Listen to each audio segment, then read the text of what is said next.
ओम नमस्ते जी।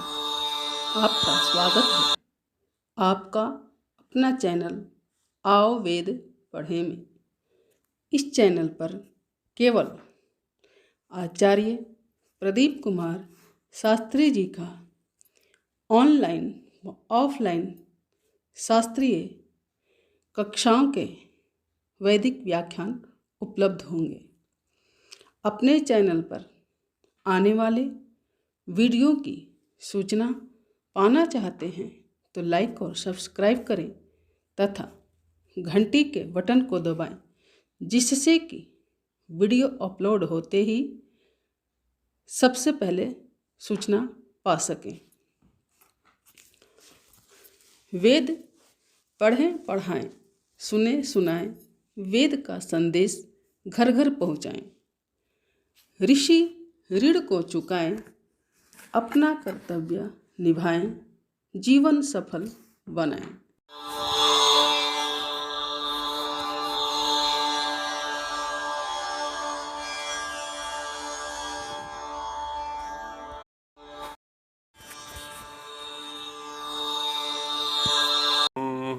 सहनावतु सहनौ भुनक्तु सह वीर्यं करवावहै तेजस्विनावधीतमस्तु मा विद्विषावहै। ॐ शान्ति शान्ति शान्तिः।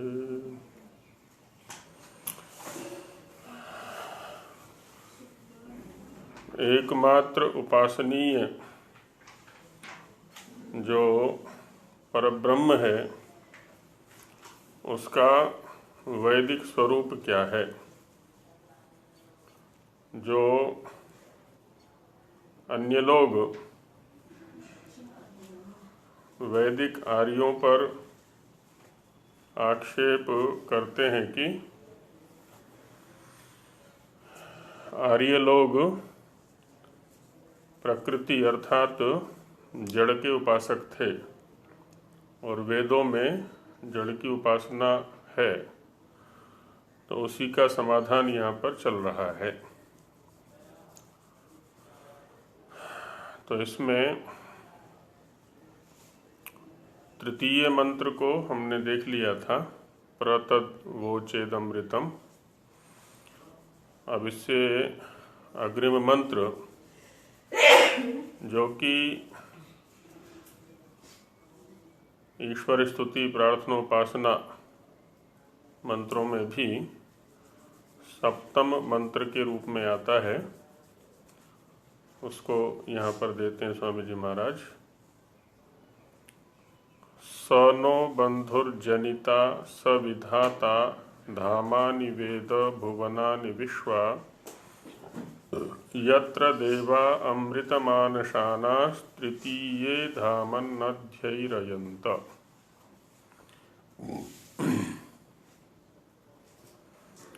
सह वह नः हमारा बंधु, वह हमारा बंधु है। बंधु शब्द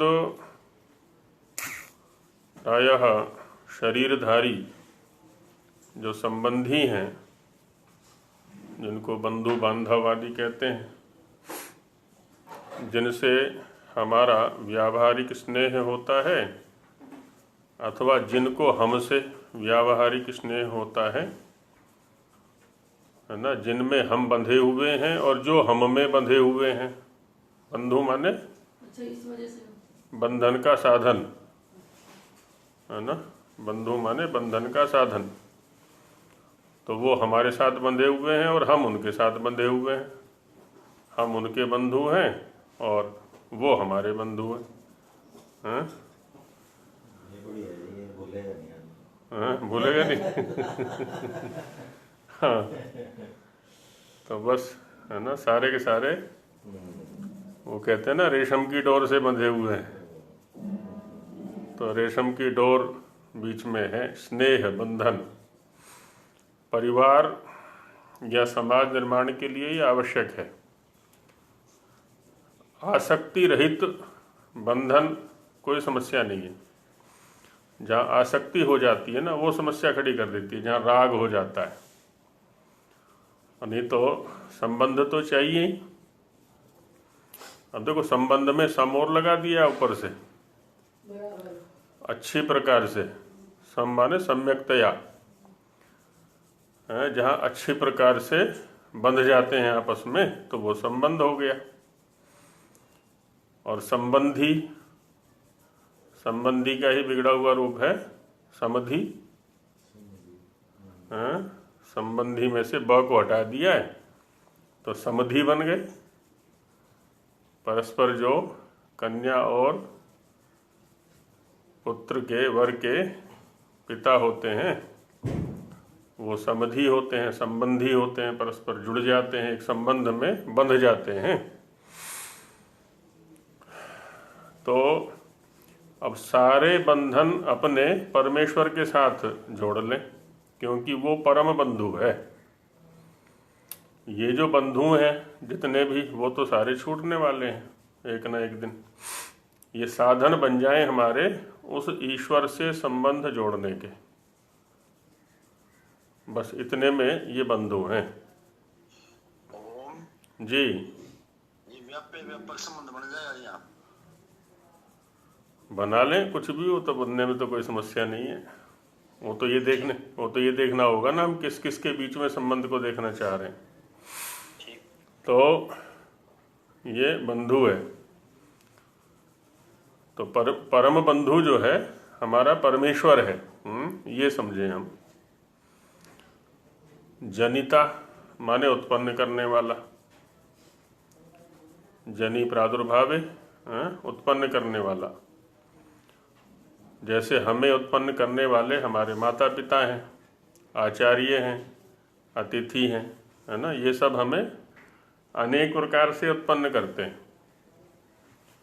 माता पिता शरीर को धारण करने में साधन बनते हैं, तो इसलिए वो शरीर के जनिता हैं, उत्पादयिता हैं। आचार्य ज्ञानी बनाने में हमें सहयोग प्रदान करता है, तो वो हमारा ज्ञानी के रूप में जनिता है। अतिथि हमें व्यावहारिक स्वरूप प्रदान करते हैं, तो इस प्रकार से वो हमारे व्यावहारिक स्वरूप के जनिता हैं। तो माता पिता आचार्य अतिथि आदि, अब इनको किसने उत्पन्न किया, और फिर आगे श्रृंखला को लेते चले जाएं, उनको किसने उत्पन्न किया, तो सबका उत्पादयिता।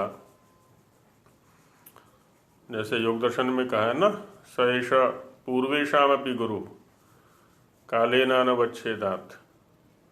गुरुओं का गुरु, पिताओं का पिता, माताओं का माता, अतिथियों का अतिथि, है ना। तो वो सर्वोपरि विराजमान है, तो वह जनिता है।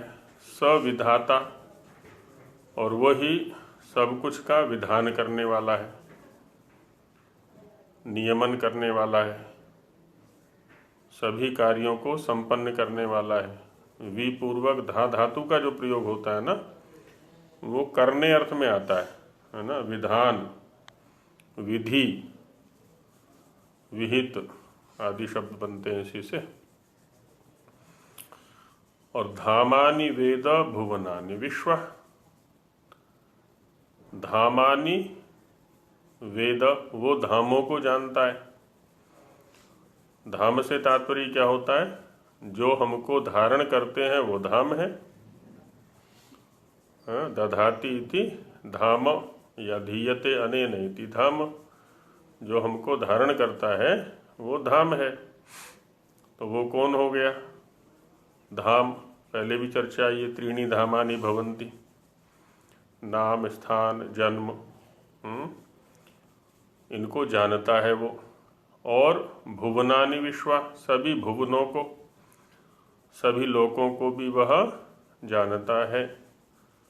सभी धामों को जानता है, सभी भुवनों को जानता है। तो ऐसा है वो। परिचय दे दिया पहले, उसका स्तुति कर दी कि वो बंधु है, वो जनिता है, वो विधाता है, वो सभी धामों को जानने वाला है, वह सभी भुवनों को भी जानने वाला है। ये वैसा ही परिचय दे दिया और दे रहे हैं परिचय, तो आगे भी भुवन क्या है? लोक, लोक। हाँ, सभी लोक लोकांतरों को जानने वाला है। भवंती अस्मिन् इति भुवनम, जिसमें उत्पन्न होते हैं वो सारे भुवन हो गए। तो वैसे ही परिचय दिया जा रहा है यहाँ पर। जैसे किसी को नौकरी करनी है, नौकरी चाहिए, तो क्या है, कंपनी का परिचय दे देते हैं। उस कंपनी का मालिक ऐसा है, उसमें ये कार्य होता है, उसमें इतनी सैलरी मिलेगी, सर्विस की ये टाइमिंग है ना, आदि आदि। किसी गुरुकुल में पढ़ने जाना है तो गुरुकुल का परिचय, गुरुकुल के आचार्य का परिचय, वहाँ के पाठ्यक्रम का, वहाँ के दिनचर्या का, सब ऐसे यहाँ भी परिचय दिया जा रहा है। एक और परिचय दे रहे हैं, समझ सके हम तो। यत्र देवा अमृतम आनशाना तृतीये धामन अध्ययिरयन्त, है ना। यत्र, जिसमें, देवाः, कैसे देव? देव कहते हैं विद्वान को। वैसे तो देव अनेक अर्थों में आ चुका है, पर सबसे अधिक उपकारी जो होता है मानवों में, वो विद्वान होता है। वेदादि शास्त्रों का जो ज्ञान देने वाला है, आचरण को देने वाला है, तो इसलिए विद्वान शब्द के लिए देव आता है, विद्वान के लिए देव शब्द आता है। और यहाँ देव के लिए एक विशेषण और दिया, अमृतम आनशाना, अमृत का भोग करने वाले, मोक्ष का भोग करने वाले। क्योंकि अमृत का मतलब क्या होता है? जिसमें मृत नहीं है, जिसमें मरण नहीं है ना। ऐसे मृत रहित, मरण रहित, अंत रहित आदि विशेषण दे सकते हैं हम यहाँ पर। क्योंकि मृत किसको कहते हैं? यदि हम व्याकरण के अनुसार देखें तो मृंग प्राण त्यागे, प्राणों को त्यागना, ये मृत कहलाता है। और प्राणों को कौन त्यागेगा? जो शरीरधारी है। तो जब तक शरीर है तब तक प्राण है, प्राणों को त्यागना ये मरण हो गया। और जब शरीर धारण करने की स्थिति नहीं रहेगी तो प्राणों को भी धारण नहीं करना। जब प्राणों को भी धारण नहीं करना तो प्राणों को त्यागने का प्रश्न कहाँ से आएगा? इसलिए उस स्थिति को कहते हैं अमृत, है ना, प्राण रहित स्थिति, जहाँ प्राणों को न ग्रहण करना पड़े न छोड़ना पड़े, या अमरण स्थिति, अमर्त्य स्थिति, अमृत स्थिति। उसका आनशाना है, उसका भोग करने वाले जो देव हैं वो जहाँ विचरते हैं। एक परिचय ये दिया कि जो मोक्ष को प्राप्त करने वाले देव हैं वे जहाँ विचरते हैं, है ना, इन मोक्षाधिकारी विद्वानों का जो आधार है, विचरण स्थल है, ऐसा है वो। और तृतीये धामन अध्ययिरयन्त,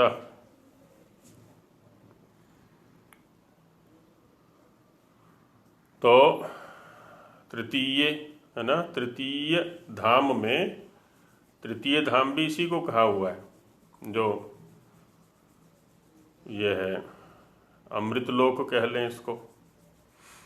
उसमें, है ना, तृतीय धामन, धामन माने धाम में, अध्ययिरयन्त, रमण करते हैं, विराजमान रहते हैं, वर्तमान रहते हैं। तो यहाँ उस ब्रह्म का परिचय दिया गया कि वो ब्रह्म ऐसा ऐसा है, वह ईश्वर ऐसा ऐसा है। तो यहाँ भी कहीं जड़ उपासना की गंध नहीं है मंत्र में। आठों मंत्रों में ईश्वर के स्वरूप हाँ जी, स्वरूप की ही चर्चा है। जी शील जी। ये जैसे परमात्मा ने, ये तो यजुर्वेद का मंत्र है ना ये? हाँ जी, यजुर्वेद का। तो परमात्मा भी कह रहे हैं, तो वह का मतलब तो वह आ गया, तो ऐसे लग रहा है जैसे कोई और कह रहा है। अगर परमात्मा कह रहा है तो मैं आना चाहिए था। हाँ, ठीक बात है। पहले भी इस विषय को लेके, है ना, अन्य प्रकार से चर्चा हमारी हो चुकी है कि वेद एक काव्य है और काव्य की किसी विषय को प्रतिपादन करने की अपनी शैली होती है। और यहाँ एक शैली है संवादात्मक शैली, जिसमें कि स्वामी जी महाराज विषयों को प्रस्तुत कर रहे हैं। एक पूर्व पक्ष बनाते हैं, एक उत्तर पक्ष बनाते हैं। हालांकि प्रतिपादन सारा स्वामी जी का ही है, लेकिन एक पूर्व पक्षी की ओर से शंका कराएंगे, फिर सिद्धांती की ओर से उसका समाधान कराएंगे। तो ऐसा लगता है जैसे दो व्यक्ति आपस में चर्चा कर रहे हो किसी विषय को लेकर के। ये एक जीवंत सी शैली होती है। तो ठीक वैसे ही वेद के अंदर भी क्या है ना, ऋषियों को पात्र बनाया है। ऋषियों के माध्यम से विषयों का प्रतिपादन कराया गया है। तो इसलिए, है ना, उसमें क्या है सामने, अब जैसे यहाँ भाष्य भूमिका हम पढ़ रहे हैं या सत्यार्थ प्रकाश हमने पढ़ा, वहाँ कहीं भी ऐसा नहीं आया कि स्वामी जी उस ग्रंथ को लिख रहे हो, स्वामी जी वहाँ बोल रहे हो। अभी तो क्या है, कहीं किसी को बैठा दिया सामने, कहीं किसी को बैठा दिया बोलने के लिए, और परस्पर संवाद हो रहा है। तो ऐसा लग रहा है जैसे कि दो व्यक्ति आपस में चर्चा कर रहे हैं। ठीक यही शैली वेदों के अंदर भी है। तो ऋषि लोग आपस में गोष्ठी करके एक दूसरे से चर्चा कर रहे हैं कि बताओ भाई ब्रह्म कैसा है, अच्छा आप बताओ, आप बताओ। आर्ष ग्रंथों में लगभग यही शैली है सारी की सारी। क्योंकि जब काव्यात्मक रूप में प्रस्तुति होती है, जीवंत रूप में प्रस्तुति होती है, तो शीघ्र ही वह श्रोताओं को या दर्शकों को हृदयंगम हो जाती है, अवगत हो जाती है, ज्ञात हो जाती है वो। तो वैसी ही एक ये शैली है यहाँ पर कि वह ब्रह्म ऐसा है जी।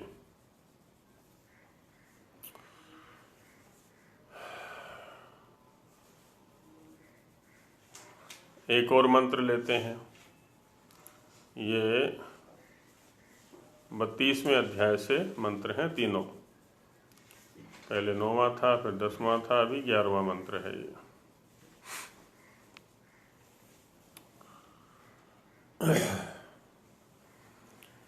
इसमें बताते हैं कि परीत्य भूतानि परीत्य लोकान परीत्य सर्वाः प्रदिशो दिशश्च उपस्थाय प्रथमजामृतस्यात्मना आत्मानम अभिसंविवेश। कहाँ रहता है वो जो ब्रह्म है?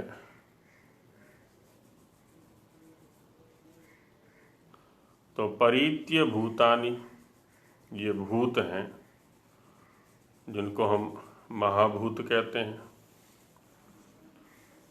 भवन्ति इति भूतानि, हैं जो उत्पन्न होते हैं वो भूत हैं, या जिनसे उत्पन्न होते हैं उनको भूत कह सकते हैं। दोनों अवस्थाओं में भूत शब्द व्याख्यात हो सकता है, जो उत्पन्न होते हैं अथवा जिनसे उत्पन्न होते हैं। तो परीत्य भूतानि, है ना, जितने भी ये आकाश आदि महाभूत हैं, इन सभी में वो परीत्य व्यापक होकर के, समा करके, और परीत्य लोकान, जितने भी ये लोक लोकांतर हैं, इन सभी में भी परीत्य व्याप्त होकर के, और परीत्य सर्वा प्रदिशो दिशश्च, जितनी भी दिशाएं हैं और प्रदिशाएं हैं या उपदिशाएं हैं, मुख्य दिशाएं हो जाती हैं और कोणात्मक दिशाएं हो जाती हैं। तो जो कोणात्मक दिशाएं हैं उनको प्रदिशा या उपदिशा कह देते हैं, मुख्य को दिशा कह देते हैं। इन सब में भी व्याप्त होकर के वह जो ब्रह्म है य प्रथमजाम ऋतस्य, तो प्रथमजा, अब प्रथमजा कौन रहेगा यहाँ पर? कारणावस्था हो जाएगी, जो सबसे पहले उत्पन्न होता है। अब अलग अलग दर्शनकारों ने अलग अलग ढंग से इस सृष्टि की उत्पत्ति का प्रतिपादन किया है। भेद इसलिए है, माने मौलिक भेद नहीं है, ऐसा नहीं कि परस्पर विरोध हो, अलग अलग स्तरों से समझाने का प्रयास किया है। एक व्यक्ति मूल प्रकृति से उठाता है, दूसरा व्यक्ति और उससे भी पीछे परमात्मा से उठाता है, तीसरा व्यक्ति है जो सूक्ष्म भूतों से व्यवहार को उठाता है, सृष्टि के व्यवहार को, और है कि वो स्थूल भूतों से सृष्टि का आरंभ मानता है। तो अलग अलग स्तर से। तो प्रथमजा जो प्रथम उत्पन्न है, अब उसको प्रकृति कह लें, तो वहाँ भी जो उपस्थित है ना, अमृत की जो प्रथम उपस्थिति है, उत्पत्ति है, और आत्मना आत्मानम अभिसम विशेष विवेश, स्वयं के द्वारा स्वयं में ही वह आविष्ट है, प्रविष्ट है या संविष्ट है। तो है ना, स्वयं का अस्तित्व कैसा दिखाया इन्होंने कि जितने महाभूत हैं, जितने लोकांतर हैं, जितनी दिशाएं हैं, उपदिशाएं हैं, ये कहाँ की स्थिति हो गई? स्थूल स्तर की स्थिति हो गई, महाभूत आदि के स्तर की, है ना, स्थूल स्तर की स्थिति हो गई। और इनकी जो कारणावस्थाएं हैं, प्रथमज स्थिति है जो, वहाँ पर भी है ना, सर्वत्र उसकी उपस्थिति है, सर्वत्र उसकी व्यापकता है, और वो अपने में ही समाया हुआ है ना, स्वयं स्वयं में ही समाया हुआ है। ऐसी स्थिति है उसकी, जो वो एकमात्र उपास्य है, उपासनीय है। तो पहले ऋग्वेद के आधार पर उसको बताया, अभी यजुर्वेद के आधार पर और एक मंत्र लेते हैं, प्रसिद्ध मंत्र है कि वेदाहमेतं पुरुषं महान्तं आदित्यवर्णं तमसः परस्तात् तमेव विदित्वातिमृत्युमेति नान्यः पंथा विद्यते यनाय।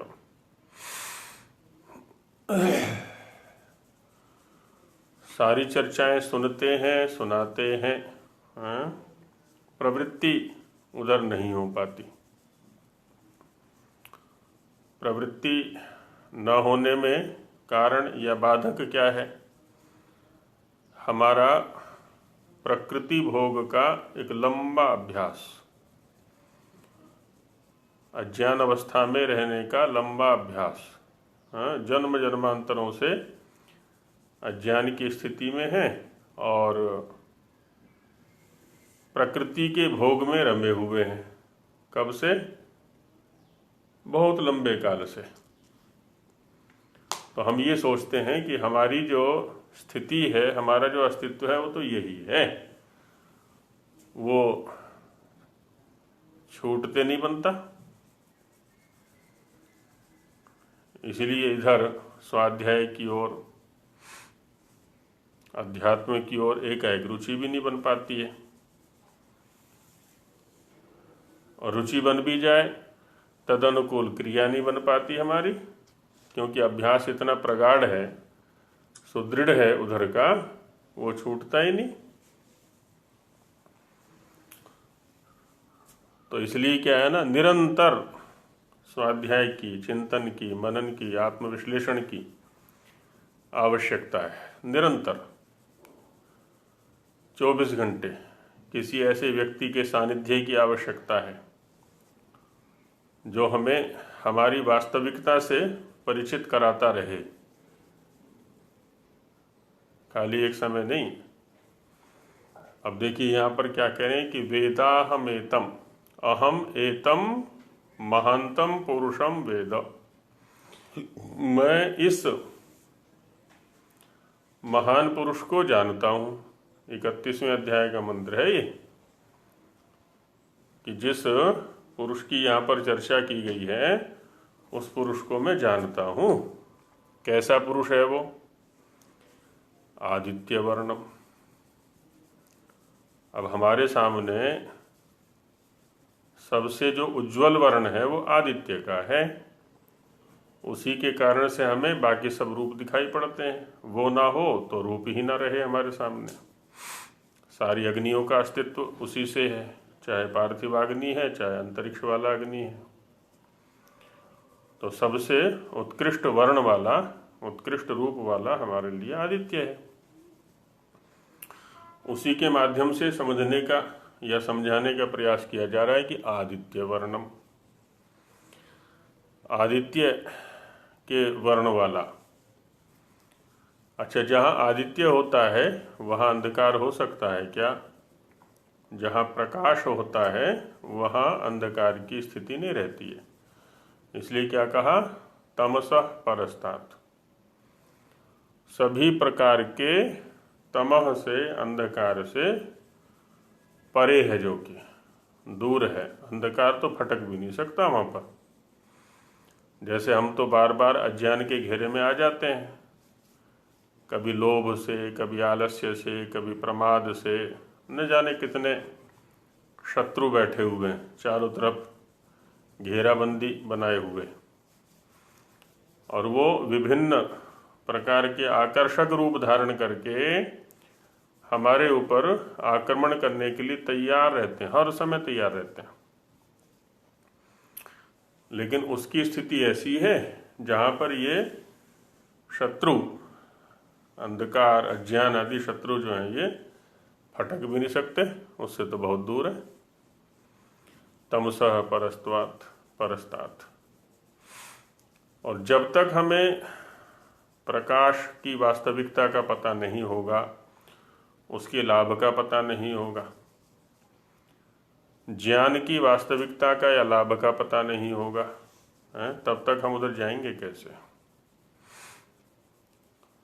पहले अंधकार में रहते थे, और जैसे ही पता चला कि ये जो बिजली है इससे बल्ब जलते हैं, ट्यूब जलती है, और उससे क्या है ना, 24 घंटे प्रकाश रह सकता है, तुरंत प्रयास किया, विद्युत विभाग से संपर्क किया कि हमारे घर में, हमारे गांव में बिजली लगाओ भाई।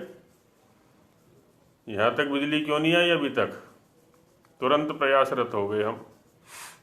और जब तक वो बिजली हमारे गांव में या घर में नहीं पहुंची, तब तक हम प्रयासरत रहे निरंतर। क्यों? हमें पता चल गया कि वो बिजली ऐसी है, बहुत थोड़े से पैसे में, और पूरी रात प्रकाश उससे कर सकते हैं हम। अभी परमात्मा के प्रकाश का पता नहीं है, उसके लाभ का पता नहीं है, इसलिए जो भौतिक संपदा है वही सबसे अधिक दिखाई पड़ती है हमें।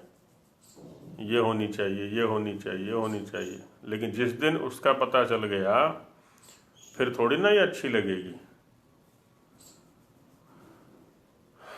जब बड़ी सर्विस का ऑफर आता है, जहाँ लाखों पैसे मिलते हो, तो छोटी सर्विस में थोड़ा ना कोई काम करेगा।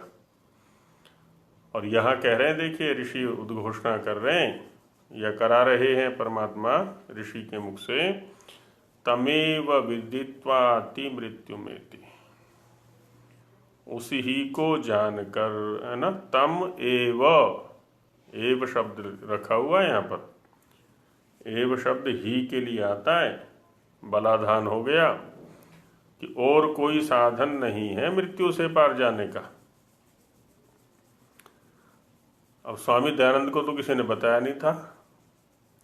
जब उनके घर में 2 मृत्यु के प्रसंग आए, पहले बहन की मृत्यु का प्रसंग आया और बाद में फिर चाचा की मृत्यु का प्रसंग आया, तो यही तो घटना घट रही थी वहाँ पर, इसी मंत्र की घटना घट रही थी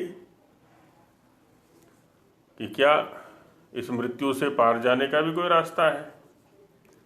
क्या मुझे भी एक दिन ऐसे ही जाना होगा? पिताजी भी जाएंगे, माताजी भी जाएंगी, जैसे बहन चली गई, चाचा जी चले गए। ये मृत्यु तो ऐसा है, सारे ही सगे संबंधियों को ले जाता है और मुझे भी एक दिन ले जाएगा। क्या मैं इसीलिए आया हूं मरने के लिए यहाँ पर? उसको जाना जाए, उसकी शरण में चला जाए जो इस मृत्यु से पार लगा सके। हैं? तो ये वाक्य समझ में आ गया था। तमेव विदित्वाति मृत्युमेति, उस ही को जानकर, प्राप्त करके, मृत्युम अत्येति, है ना, मृत्यु का अतिक्रमण किया जाता है।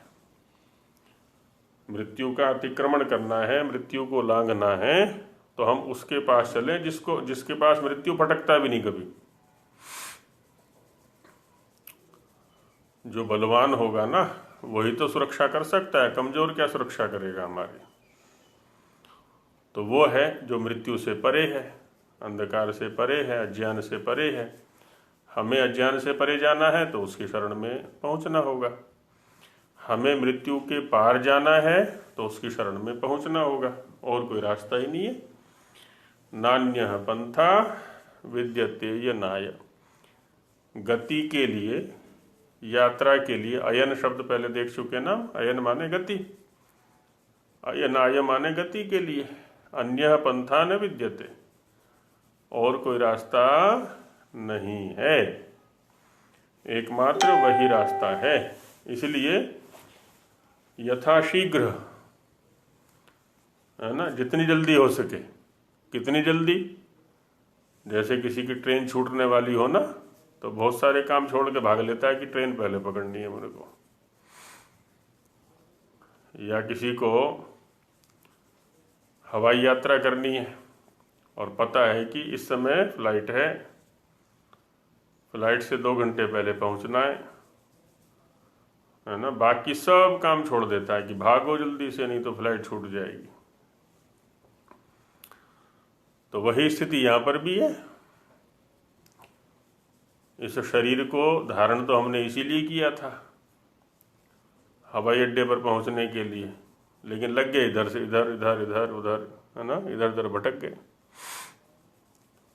तो ये मंत्र खुले रूप में समझा रहा है कि उसी को जानो, और कोई जानने योग्य नहीं है, और उसको जानेंगे तो सब कुछ जाना हुआ हो जाएगा।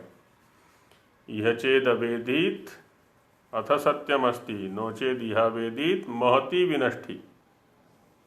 महान विनाश। महान विनाश क्या है? बार बार बार बार कभी किसी का शरीर धारण करेंगे, कभी किसी का, या कभी किसी के कपड़े पहनेंगे, कभी किसी के कपड़े पहनेंगे। बस कपड़े पहनना उतारना यही चलता रहेगा। तो उसको जाने, और कोई रास्ता नहीं है। अब वेद ने यहाँ पर कितने स्पष्ट शब्दों में बता दिया। अब इसको समझ करके क्या कोई जड़ उपासना करेगा? कभी भी नहीं जा पाएगा। जब वो देखेगा कि ये तो मृत्यु का ग्रास बनता है, चाहे शरीरधारी है या जड़ है या जो भी है, तो उसकी उपासना कैसे कर लेगा वो?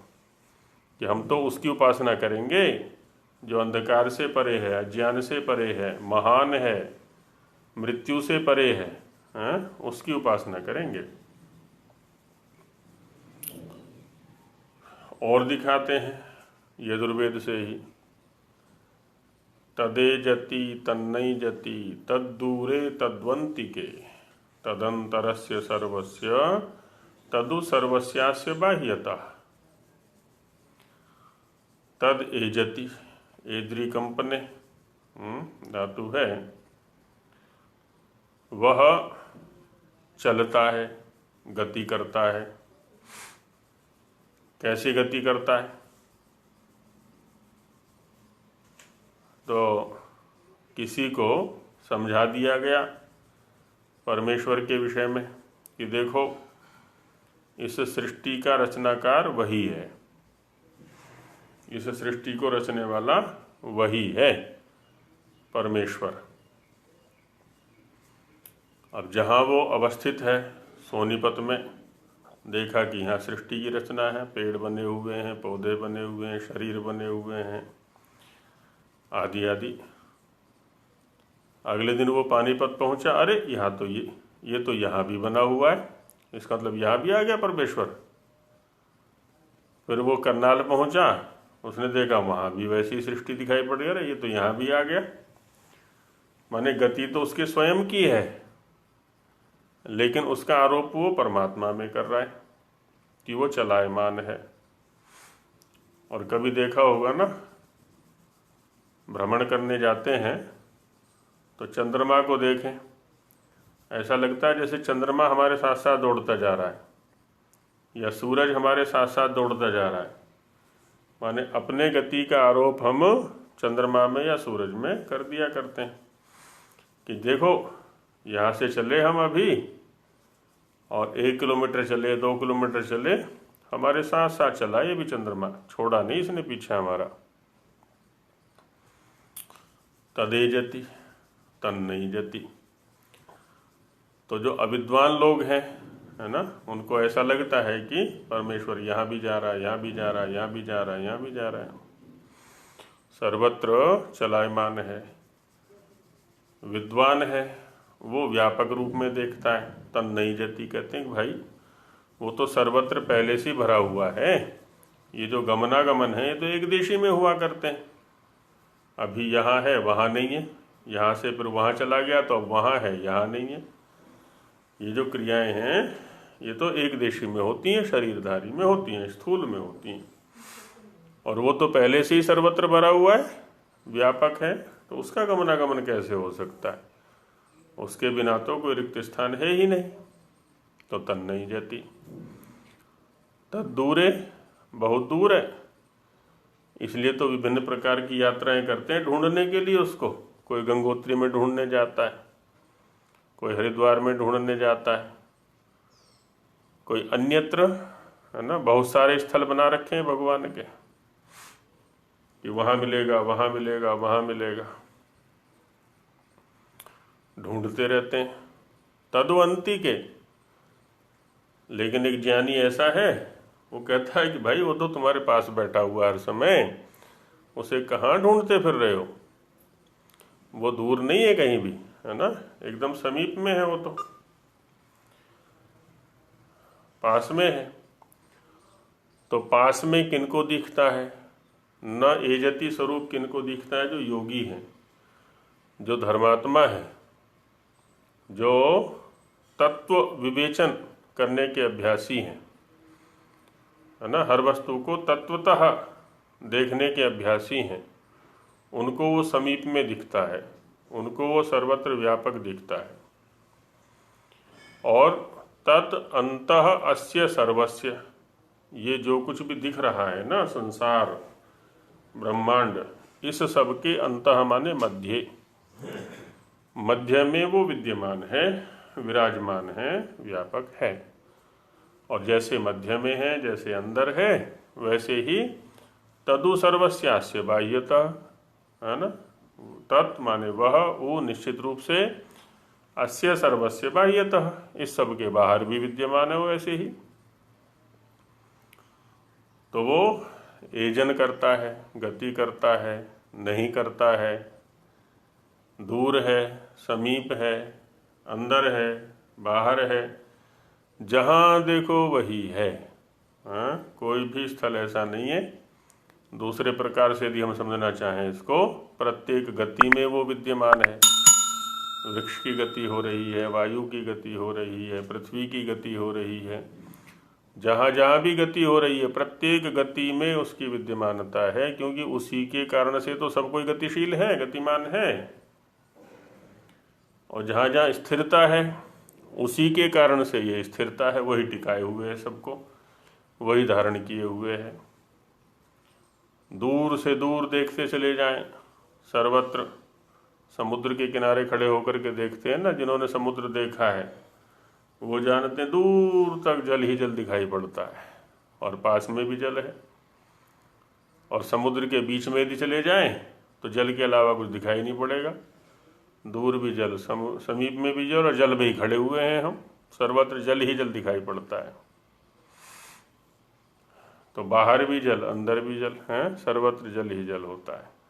तो इसी प्रकार से परमेश्वर की उस ब्रह्म की स्थिति है। और एक मंत्र जिसका व्याख्यान पहले कर चुके हैं, सपर्यगात शुक्रम अकायम अव्रणम असनाविरम शुद्धम अपाप विद्धम कविर मनीषी परिभु स्वयंभूर याथा तथ्यतो अर्थान व्यदधात शाश्वतीभ्य समाभ्य। इस मंत्र का व्याख्यान पहले आ चुका है। आचार्य जी, देखो वो आई थी शंका कि भाई कोई भी क्रिया जो है बिना ईश्वर के सामर्थ्य के नहीं करता है जी। चाहे वो पाप करे चाहे पुण्य करे। एक भजन में वो है ना कि पत्ता भी नहीं हिलता उसकी मर्जी के बिना। तो क्या वो ठीक है? इसमें दो बातें आ गई। दीपक जी ने शंका की है कि परमेश्वर के सामर्थ्य के बिना यहाँ पर कोई भी क्रिया नहीं होती, चाहे कोई व्यक्ति पाप करे या पुण्य करे, पत्ता भी उसकी सामर्थ्य के बिना नहीं हिलता। दो चीज़ें हो गई यहाँ पर।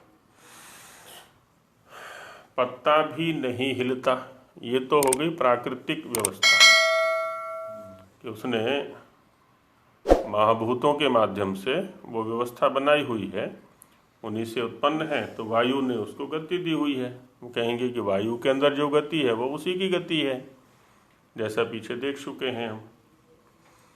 अब रही बात पाप और पुण्य की, तो ये जो पाप और पुण्य विचार है, व्यवहार है, ये केवल मनुष्यों के स्तर पर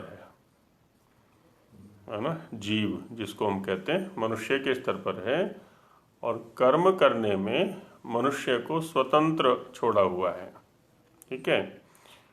हाँ, फल में वो निश्चित रूप से पराधीन है, ये हम देख सकते हैं, व्यावहारिक स्तर पर देख सकते हैं। क्योंकि बहुत सारे सुख और बहुत सारे दुख ऐसे आते हैं जो हमने नहीं चाहे हैं। सुख भी आते हैं, दुख भी आते हैं, दोनों ही आया करते हैं। हमने सोचा भी नहीं था और हमें मिल जाते हैं वो। इसका मतलब कोई ना कोई पूर्वकृत कर्म इसमें कारण बना हुआ है। तो ये जो कर्म है वो निश्चित रूप से मेरे अधीन है। मेरे अधीन माने जीव के अधीन है, मनुष्य के अधीन है। यदि वो ज्ञानपूर्वक कर्म कर रहा है तो पुण्य की ओर चलेगा, ज्ञानपूर्वक कर रहा है तो पाप की ओर चलेगा। तो ये व्यवस्था मेरे अधीन है ना। अब यहाँ होता क्या है, जैसे आयुर्वेद में वात पित्त कफ क्या है, ये दोष, लेकिन ये धातु भी है। अब यदि मैं ज्ञानपूर्वक इस शरीर को लेकर के चलूं, आहार विहार दिनचर्या आदि मेरी ज्ञानपूर्वक है, तो ये जो वात पित्त कफ हैं ये शरीर को धारण करने में मेरे सहयोगी हैं। तो वहाँ इनको हमने कह दिया धातु।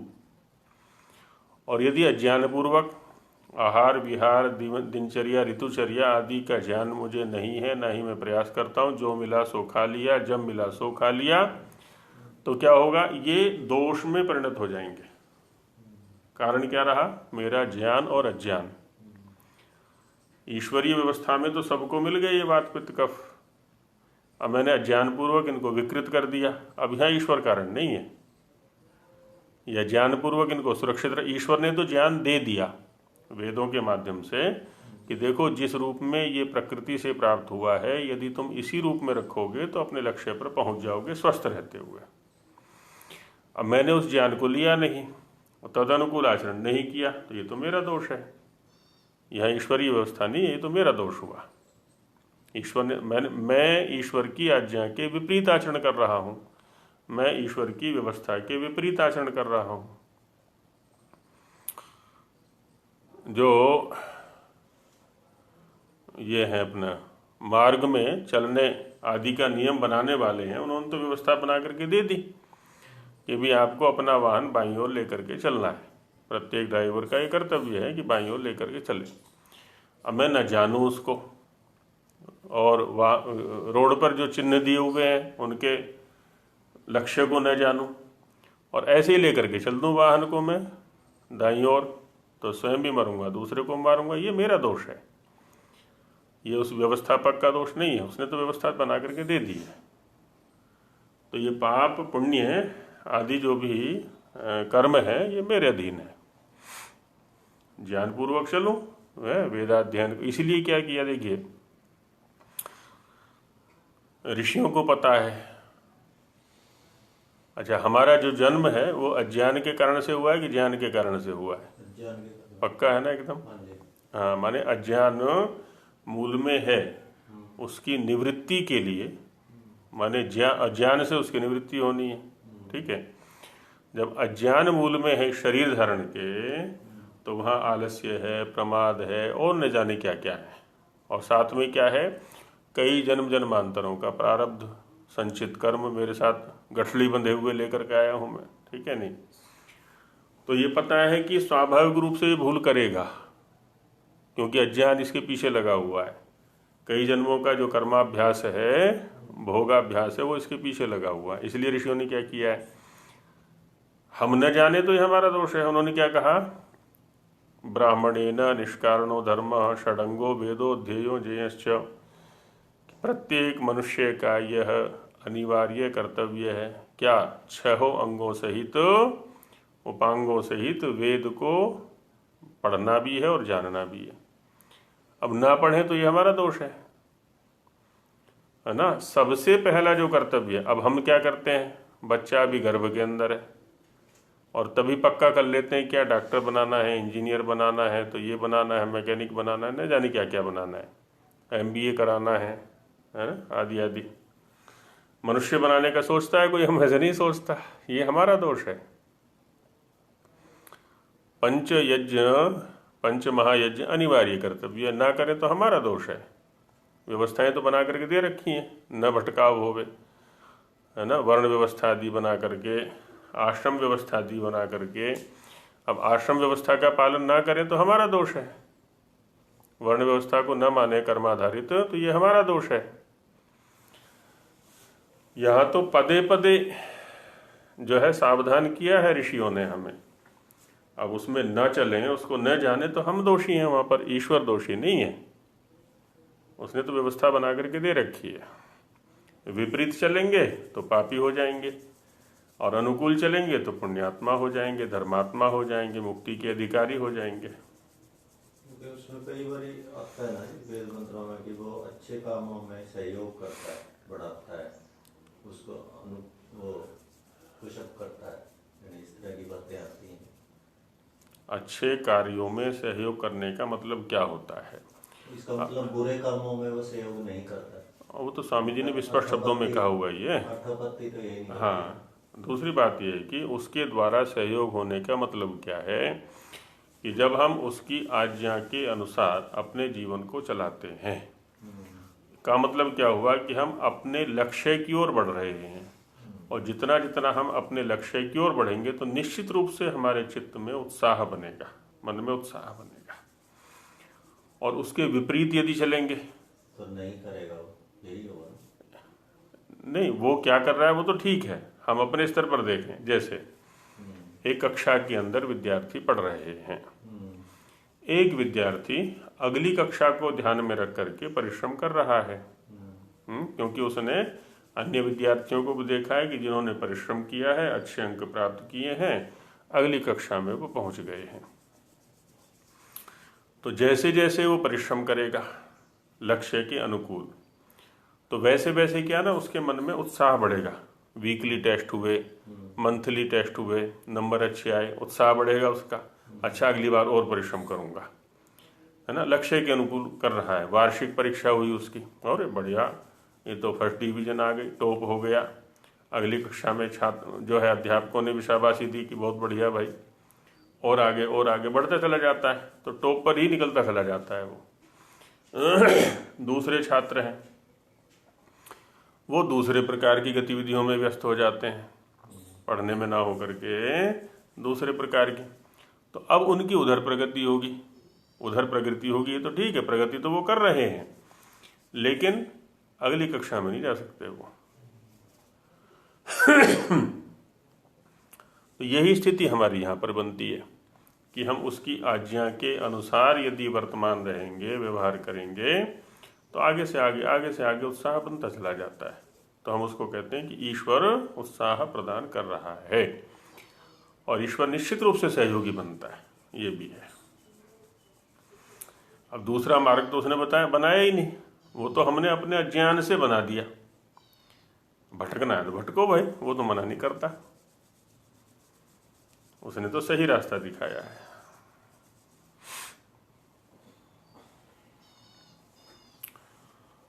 और वो सही, देखिए स्वामी जी महाराज ने भी जो आर्य समाज के नियम बनाए बड़े बुद्धिपूर्वक हैं वो, है ना। वेद सब सत्य विद्याओं का पुस्तक है, ये तो तीसरे स्थान पर ले गए इसको।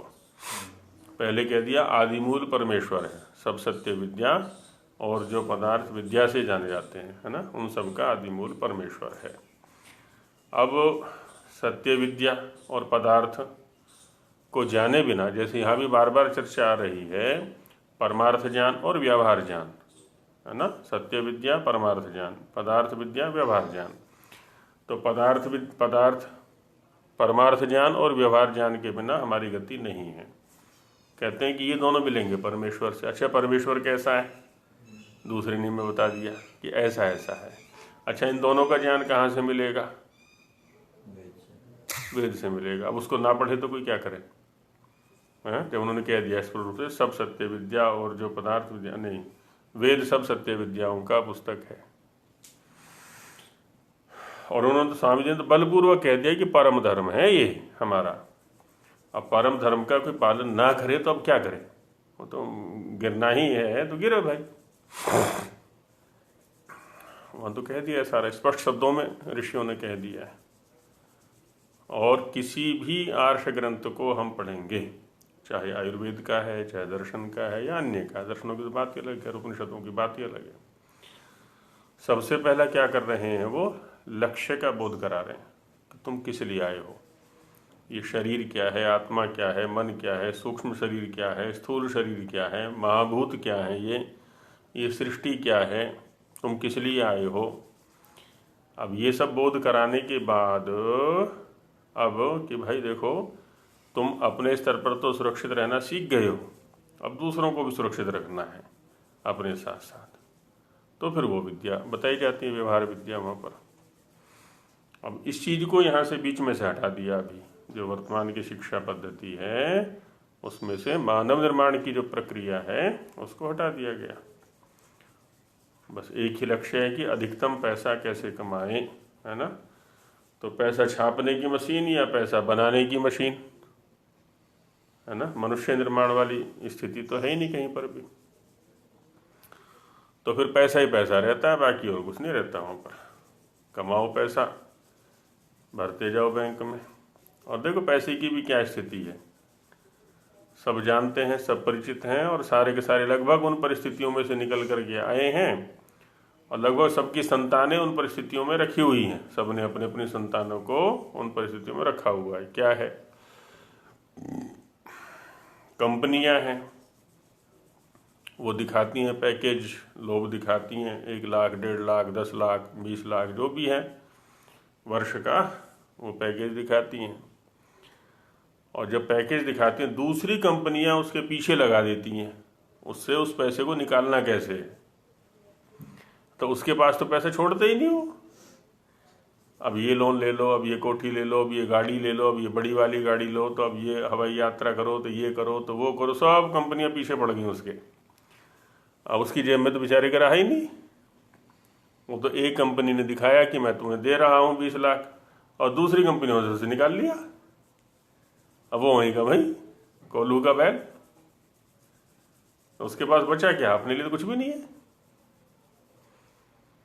और यदि यहाँ वैदिक आधार उसको मिल जाए, जो आर्ष परंपरा से ही उपलब्ध हो सकता है, ऋषियों की परंपरा से, अब उसका आधार बन चुका है, वो भटकेगा नहीं। आगे लक्ष्य के अनुसार वो बढ़ सकता है, संभावनाएं बहुत अधिक हैं। भटक ये भी सकता है, प्रलोभन इसके सामने आएंगे, भटक सकता है, लेकिन फिर भी संभावनाएं कम है। इसलिए है ना, हमें अपनी संतानों को आग्रह पूर्वक वैदिक आधार अवश्य देना है, ऋषियों का आधार अवश्य देना है। उसको औपचारिकता में ना समझें, फॉर्मेलिटी में ना समझें उसको। जीवन का परम लक्ष्य उसी से मिलने वाला है, और कोई रास्ता ही नहीं है। नान्यः पंथा विद्यते यनायो, ये कह सकते हैं।